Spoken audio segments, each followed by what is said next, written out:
Hello, darlings. Welcome to season 3, episode 7. I have good news and I have bad news. The bad news is, unfortunately, our dear Mr. Darlin is not joining us today. But the good news is, I have buttons, so we may be getting some sound effects throughout this episode. I'll have to include my own laughter since he's not here to do so. But I don't know if there's going to be a lot of laughter today because I consulted the trusty list. If you don't know, I have this list that I consider kind of amazing that I keep on my phone, and I sort of consolidate all my thoughts and my feelings and these little tips and tricks and commentary that I hear and I pick up from different places and things I read and people that I hear, and I take little notes. And so I consulted the all-knowing list of front porch feeling topics, and I picked 3 of what I call some rude realities. And they're really just things that I think you'll really need to know, things that I keep in my heart, that I think about pretty often,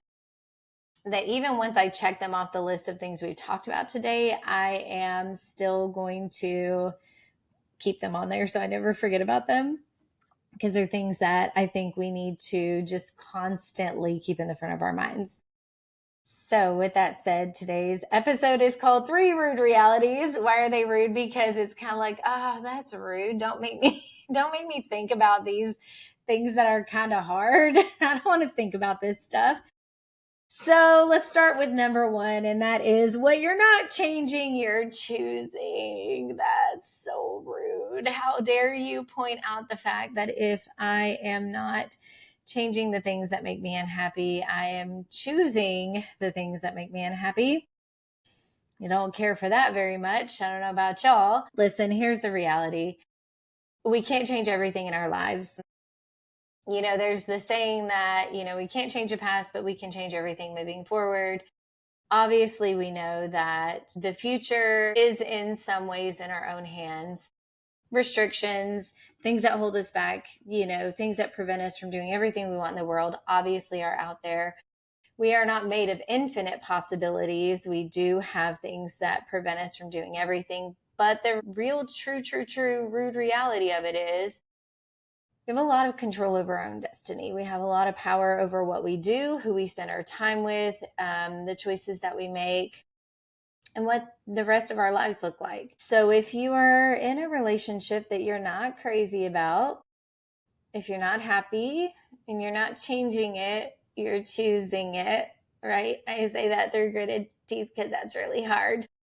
If your health is not in a place that you're really thrilled about, but you're literally not doing anything about it, you're not changing it, you're choosing it. If you have those lighter things, like your to be read pile of books is just stacked high and high and high and high, and you're literally never picking it up, and instead you're grabbing the TV remote, you're choosing it. You're not changing it. So it's difficult. I don't always love hearing these things that we know for a fact we could be doing better about. But at the end of the day, what you're not changing, you are choosing. You want a closer relationship with God, but you're never picking your Bible up. You haven't hammered down which church you want to go to. You want to be more up to date on what's going on in your community, but you're like, politics are too difficult to get into. What you're not changing, you're choosing. So I think it's important that if you feel dread when you wake up in the morning about your job, about your relationship, about your day-to-day, whatever it is, maybe look around and think about what you can be changing. And if it's something that's pretty easy, maybe worry about knocking those things off right off the top. Take the stairs at work instead of the elevator, skip Starbucks once in a while and go for a black coffee, or listen, some of these coffee creamers, 30 calories per tablespoon. A tablespoon will get you a long way in a cup of coffee. I'm just saying, instead of the 1,000 calories in some of these like gourmet coffee drinks. I'm not mad at you, Caramel Crumble Crunch from Starbucks. I like you as much as the next guy. I just don't need you to be a whole meal's worth of calories. That's all I'm saying. What you're not changing, you're choosing. And you know me, I love an alliteration. So that's a little jingle jangle that stays in my mind. What is next? Number 2, don't offer. Ooh, I love this one. Don't offer a lecture to someone who needs a hug. Listen, as a parent, this one can be tough, but this I think also can apply to our spouses. I think it applies to our coworkers. I think it applies to sometimes to the people standing behind us in the grocery store line or in front of us in the grocery store line who didn't have the coupon ready, who can't find their wallet or whatever it is. When you're in a situation where somebody is clearly having a hard time, maybe they are making the wrong choices. Maybe you have a teenager that put themselves in this situation and you're like, you know what? It's real hard to feel sorry for you right now when you didn't turn it in, you didn't prepare, you stayed up too late. I know your phone is glued to your hand. I know you were hanging out with your friends. I know you were playing way too much Fortnite or whatever it is. You're on that tic-tac, as Mr. Darwin likes to call it. It is hard sometimes to see somebody put themselves in a situation that they have orchestrated themselves. But it's also really important to recognize when they already know. They know what you know. They know they've put themselves in that position. They know they made bad choices. They already know all the lessons you've already taught them. Saying them again is not going to do them any good. They know what they know. They know what they've been taught. And at this point, maybe they could just use a good squeeze. All right. So this goes for your spouse too. They had a bad day at work. They mouthed off to the boss, spoke too harshly. They didn't take somebody seriously enough. They, showed up late. They left home too late because they didn't prepare, whatever it is. Like, we all get ourselves in these situations where we could have planned better. We could have done better. We're all human beings. We all make mistakes. And sometimes a little scolding will put us on the straight and narrow, but a lot of times a good squeeze and a try again tomorrow will have the same effect. So same thing for the person in front of you that is scrounging around looking for a wallet they could have grabbed out while they waited in line with the rest of us, but they have stuff on their mind and they're worried about things that we could not possibly have any grasp on. And instead, we're wanting to sit back there and tap our toes and look at our watches and huff and puff and be like, ma'am, you could have been up here being ready. And what that person probably could use is a patient smile and a don't worry about it, girl. We've all been there. It's no big deal. And a little chit chat and a little kindness instead of a scolding, right? A hug instead of a lecture. So don't offer a lecture to somebody who needs a hug. It's pretty simple and it's very straightforward.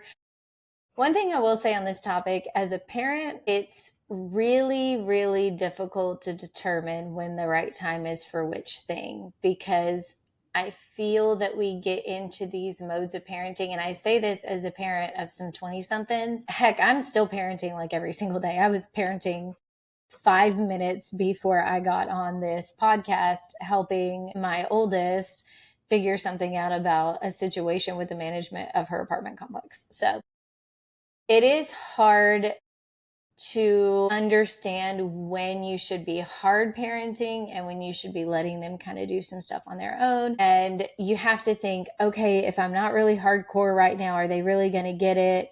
If I'm too easy on them, am I doing too much gentle parenting, which is like almost a bad word right now?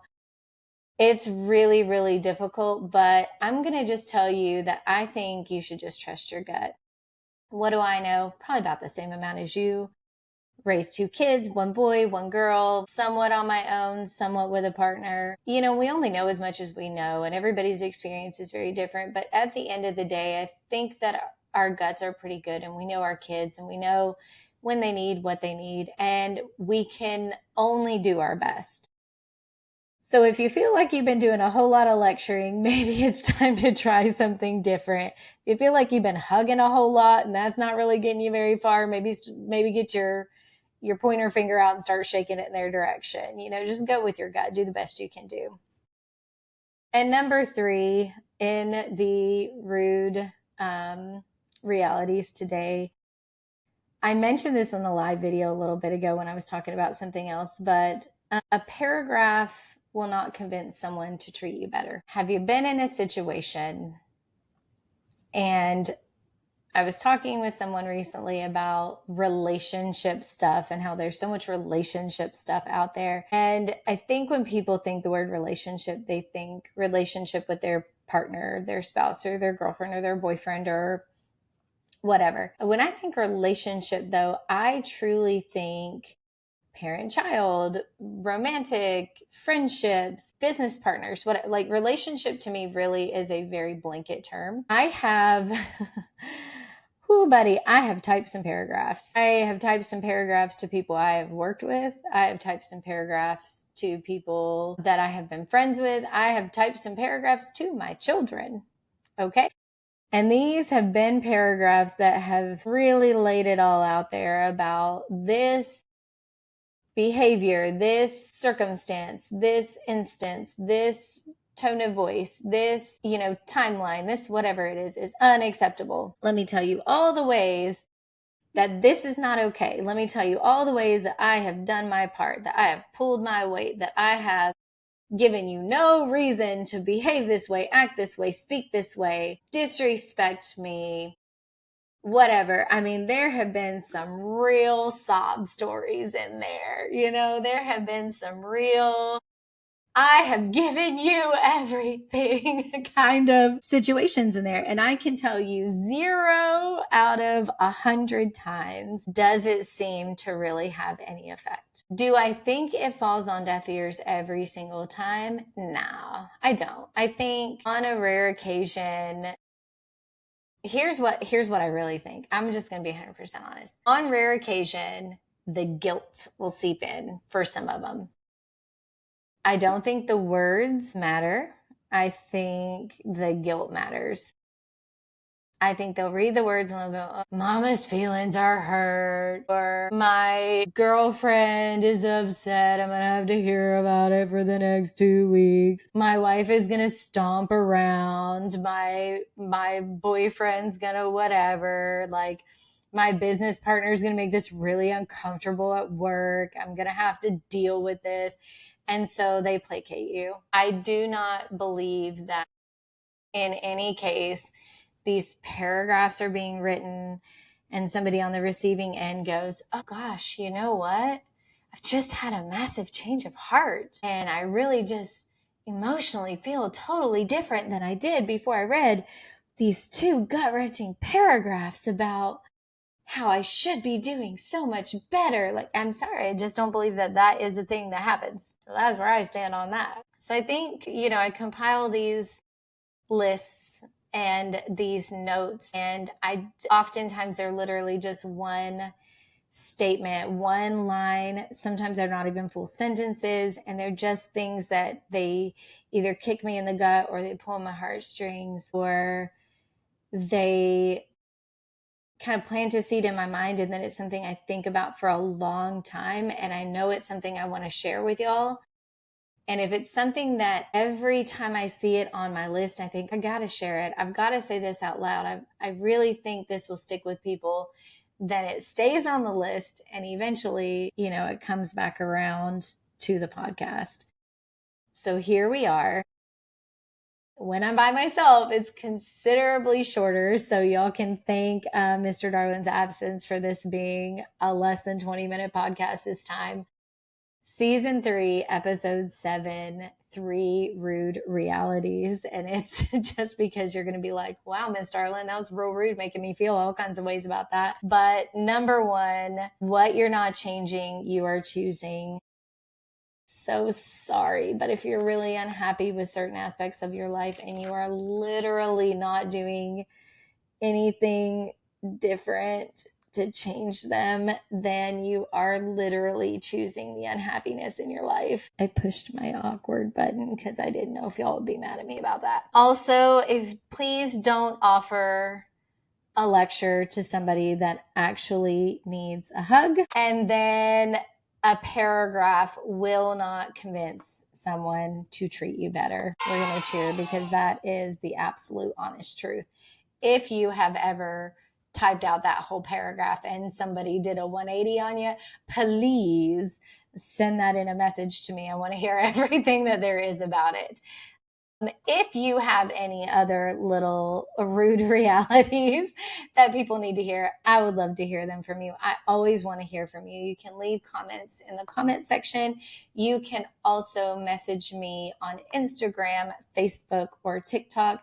You can always shoot me an email to eatcupcakes@dolcedarlin.com. Little plug for our upcoming adventures. We have a children's book called Bear and Foxy's Big Adventures. It's coming up in the spring, hopefully the next month-ish, but we will have hard dates out really soon to you. And then, as always, you can get our cookbook, the Pink House Project cookbook, on dolcedarlin.com/shop. Pretty cool cookbook. Got a Spotify playlist on there if you want to hear some pretty sick Italian songs in the authentic Italian section. So that is it for me. Thank you for being here. I love having the opportunity to do this podcast. Don't forget, we're moving it to 2 times a month instead of 4 times a month to make way for other creative projects.